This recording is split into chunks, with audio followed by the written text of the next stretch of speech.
నమస్కారం. ప్రేక్షకులకు శుభాభినందనలతో శ్రావణ మాసం వచ్చింది.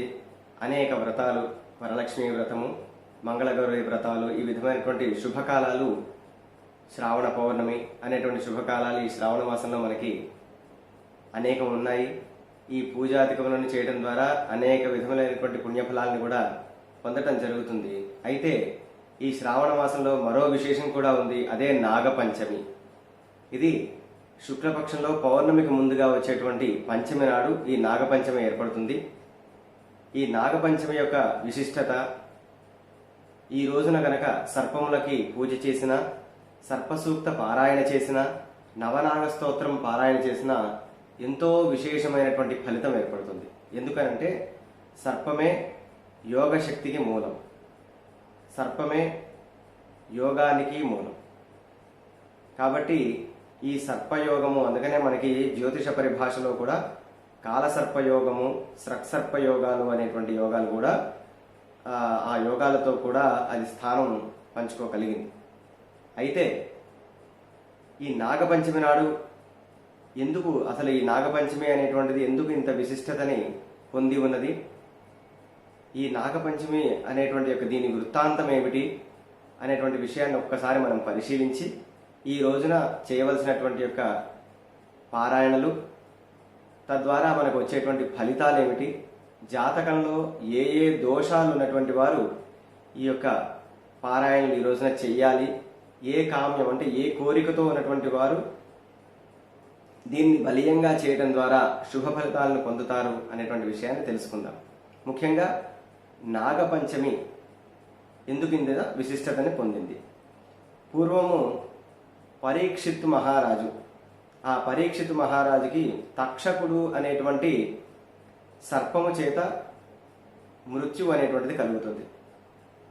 అది తెలుసుకున్నటువంటి తన కుమారుడైనటువంటి జనమేజయుడు ఆ తక్షకుణ్ణి పట్టుకొని సంహరించాలి అనేటువంటిది ఉద్దేశంతో తను చాలా తిరిగి తను దొరకకపోగా, ఈ విధంగా కాదు, అసలు ఈ సర్పజాతి అనేటువంటిదే ఉండకూడదు అనేటువంటి ఆగ్రహంతో తను సర్పయాగానికి పూనుకుంటాడు. ఉద్దండ పండితుల్ని నిర్వహించి ఆ పండితులందరూ కూడాను అగ్ని ప్రతిష్టావన్నీ చేసి తర్వాత సర్పయాగానికి పూనుకుంటారు. ఈ విధంగా జనమేజయుడు ఎప్పుడైతే ఆ సర్పయాగానికి పూనుకున్నాడో వెంటనే ఆ ప్రపంచంలో ఉన్నటువంటి భూవర్లోక, సువర్లోక, జనలోకాల్లో ఉన్నటువంటి యొక్క సర్పములన్నీ కూడాను వాటంతట అవే వచ్చి ఆ యొక్క యజ్ఞకుండంలో పడటము, అవి ఆత్మాహుతిని గావించడము జరుగుతుంది ఆ యజ్ఞ ప్రభావం చేత. ఆ విధంగా ఆయన ఎంత చేసినా కూడా తక్షకుడు మాత్రం రావటం లేదు. ఎందుకంటే తక్షకుడు ఈ పరీక్షితును సంహరించగానే వెంటనే వెళ్ళి ఆయన ఇంద్రుడి యొక్క ఆశ్రయాన్ని పొందుతాడు. ఆయనకు ఉన్నటువంటి మంచానికి ఆయన చుట్టుకొని ఉంటాడు తక్షకుడు. ఎందుకంటే ఈ జనమేజయుడు ఎలాగో ఖచ్చితంగా తన పైకి దండెత్తి వస్తాడు అనేటువంటి ఉద్దేశంతో ఈ విధంగా ఎప్పుడైతే ఇంద్రుడి యొక్క ఆశ్రయాన్ని పొందాడో అది తెలుసుకున్నటువంటి యొక్క జనమేజయుడు కూడా ఈ సర్పయాగాన్ని ప్రారంభించాడు. సర్పములన్నీ వచ్చి ఆత్మాహుతి చేసుకుంటూ ఉన్నాయి ఆ యొక్క యజ్ఞకుండంలో. ఈ విధంగా కొంతకాలం గడుస్తోంది, అన్నీ వస్తూ ఉన్నాయి. ఇలా కాదని చెప్పేసి జనమేజయ మహారాజు అక్కడ ఉన్నటువంటి ఋత్వికులందరికీ కూడాను చెప్తాడు, ఈ యొక్క యజ్ఞం యొక్క ఉద్ధృతిని ఇంకా పెంచితే కానీ ఆ తక్షకుడిని మనం తీసుకురాలేమో అని చెప్పేసి వారందరికీ కూడా ఒక ప్రోత్సాహాన్ని ఇస్తాడు. దాంతో వారు కూడా ఆ యజ్ఞ ఉద్ధృతిని కూడా పెంచేసరికి ఇంద్రలోకంలో ఉన్నటువంటి యొక్క ఇంద్రుడి యొక్క శయ్య కూడా, అంటే ఆయన యొక్క మంచం కూడా, ఏదైతే తక్షకుడు చుట్టుకున్నటువంటి మంచం ఉందో ఆ మంచం కూడా యజ్ఞ ప్రభావానికి కదిలిపోతూ ఉంటుంది. దాంతో ఒక్కసారిగా భయభ్రాంతులు అవుతారు దేవతలందరూ కూడాను. వెంటనే ఈ యొక్క ఉపద్రవాన్ని ఏ విధంగానైనా సరే మనం తప్పించుకోవాలి అనేటువంటి ఉద్దేశంతో వారందరూ కూడాను మానసాదేవి దగ్గరికి వెళ్ళి మొరపెట్టుకుంటారు. ఈ విధంగా జరుగుతోంది, పరీక్షిత్ మహారాజుని తక్షకుడు ఆయన సంహరించాడు. ఆ తక్షకుడిని సంహరించడం కోసమై ఈయన జనమేజయుడు యాగాన్ని చేస్తూ ఉన్నాడు. ఈ తక్షకుడేమో ఇంద్రుడి యొక్క ఆశ్రయాన్ని పొందాడు. ఈ జనమేజయుడు యొక్క యాగ ప్రభావం వలన ఇంద్రుడు కూడా అతని యొక్క శయ్యతో పాటుగా యజ్ఞకుండానికి వెళ్ళిపోయేటువంటి స్థితి ఏర్పడుతోంది. కాబట్టి దీనిని ఏ విధంగానైనా సరే ఆపవలసింది అని చెప్పేసి మానసాదేవిని ప్రార్థించగానే ఆ మానసాదేవి తన కుమారుడైనటువంటి అస్తిక మహాముని పిలిచి ఈ విధంగా జరిగిన వృత్తాంతమంతా కూడా చెప్తుంది.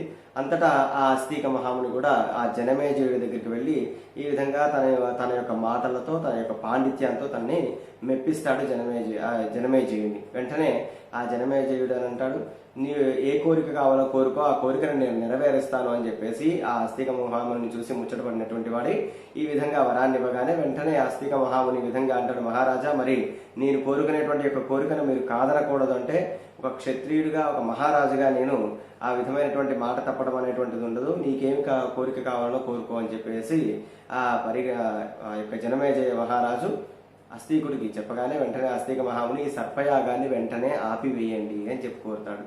ఇదంతా కూడా తెలుసుకున్నటువంటి వాడే, ఓహో ఇది తక్షకుని రక్షించడానికి చేసినటువంటి పన్నాగమాని చేసేది లేక, ఎందుకంటే ఒక్కసారి వరం ఇచ్చిన తర్వాత మరలా వెనక్కి తీసుకునేటువంటి యొక్క స్థితి ఉండదు కాబట్టి ఆయన అదేవిధంగా సర్పయాగాన్ని ఆపించి వేస్తాడు. అందుకని మనకి సర్ప సూక్తంలో కూడా ఫలశ్రుతిలో చెప్తారు అస్తిక వచనం శృత్వ అని.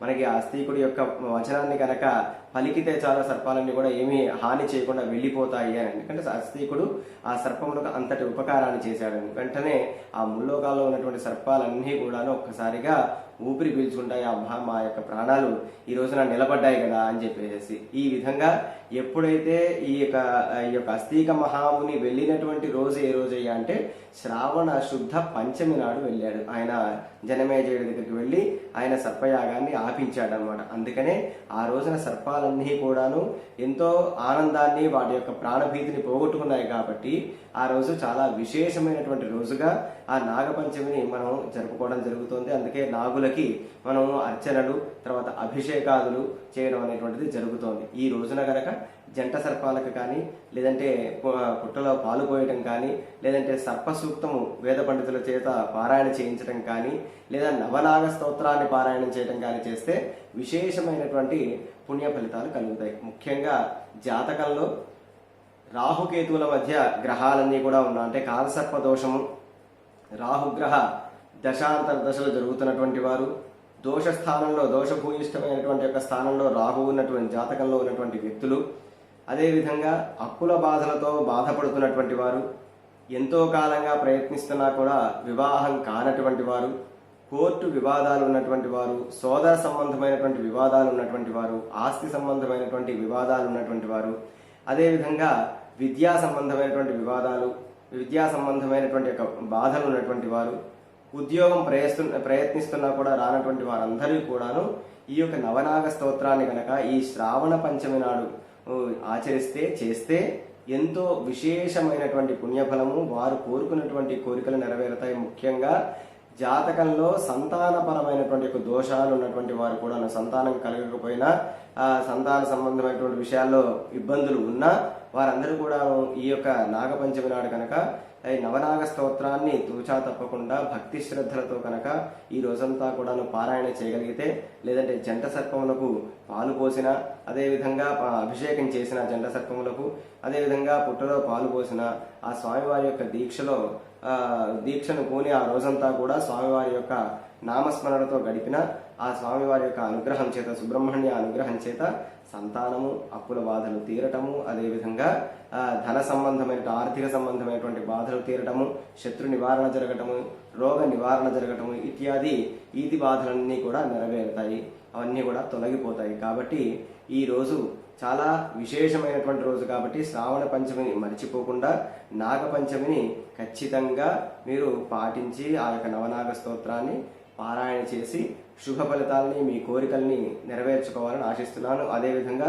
కొన్ని ప్రాంతాల్లో మాత్రం అమావాస్యకు ముందుగా వచ్చేటువంటి, అంటే కృష్ణపక్షంలో వచ్చేటువంటి పంచమి నాడు ఈ యొక్క నాగపంచమిగా వారు వ్యవహరిస్తారు, అక్కడ పండుగలు చేసుకుంటారు. కాబట్టి ఒకవేళ మన ప్రకారముగా శుద్ధ పక్షంలో ఉన్నటువంటి పంచమి నాడు కనుక వీలు కాని పక్షంలో కృష్ణపక్షంలో వచ్చేటువంటి పంచమి రోజైనా సరే ఈ యొక్క నవనాగ స్తోత్రాన్ని పారాయణ చేసినటువంటి వారికి సమస్తమైనటువంటి శుభ ఫలితాలు కలుగుతాయి. కాబట్టి ఈ రోజున సుబ్రహ్మణ్య ఆరాధనతో గడిపి మీరందరూ కూడాను సుఖాన్ని తర్వాత ఐశ్వర్యాన్ని కూడా పొందవలసింది.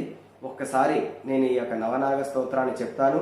ఆ నవనాగ స్తోత్రాన్ని మీరు అందరూ కూడాను రాసుకొని, లేదంటే ఈ మొబైల్ ద్వారా చూసినటువంటి వారు దాన్ని స్క్రీన్ షాట్ తీసుకున్నా సరే ఆ యొక్క నవనాగ స్తోత్రాన్ని పారాయణ చేస్తే మంచి శుభ ఫలితాలు వస్తాయి. ఓం శ్రీ గురుభ్యో నమః. హరి ఓం. అనంతం వాసుకిం శేషం పద్మనాభం చ కంబలం శంఖపాలం ధృతరాష్ట్రం తక్షకం కాళియం తథా. ఇవి 9 నామాలు. ఇవి 9 నాగులకు సంబంధించినటువంటి యొక్క నామాలు.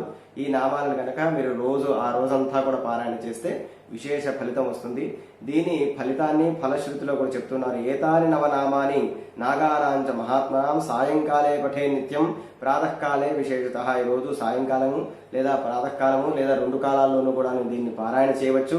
సంతానం ప్రాప్యతే నూనం సంతానస్య చ రక్షకాం. సంతానం లేనటువంటి వారికి సంతాన ప్రాప్తి కలుగుతుంది. అదేవిధంగా సంతానస్య చ రక్షకాం, సంతానాన్ని కూడా రక్షిస్తుంది. సంతానానికి ఏదైనా ఇబ్బందులు ఉన్నా, అంటే కుమారులకు కానీ కుమార్తెలకు కానీ ఏదైనా ఇబ్బంది ఉన్నా కూడా వారిని రక్షిస్తుంది ఈ యొక్క స్తోత్రం అనేటువంటిది. సర్వబాధా వినిర్ముక్త సర్వత్ర విజయీ భవేతు. అన్ని బాధలని కూడా తీర్చివేసి సర్వత్ర విజయ్, ఎక్కడ ఏ సంకల్పాన్ని చేస్తే ఆ సంకల్పానికి సంబంధించినటువంటి యొక్క స్థలంలో విజయలక్ష్మి వరించే విధంగా ఈ యొక్క స్తోత్రం అనేటువంటిది వరాలను ఇస్తూ ఉంటుంది.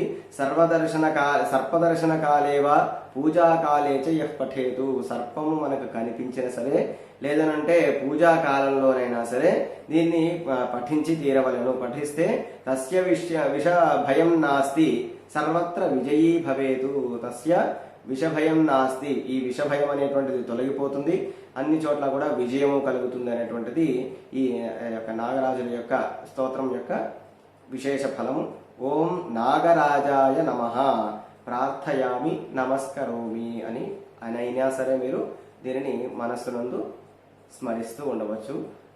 అనేక విధములైనటువంటి శుభ ఫలితాలను కూడా పొందవచ్చు. శుభం భూయాత్. నమస్కారం.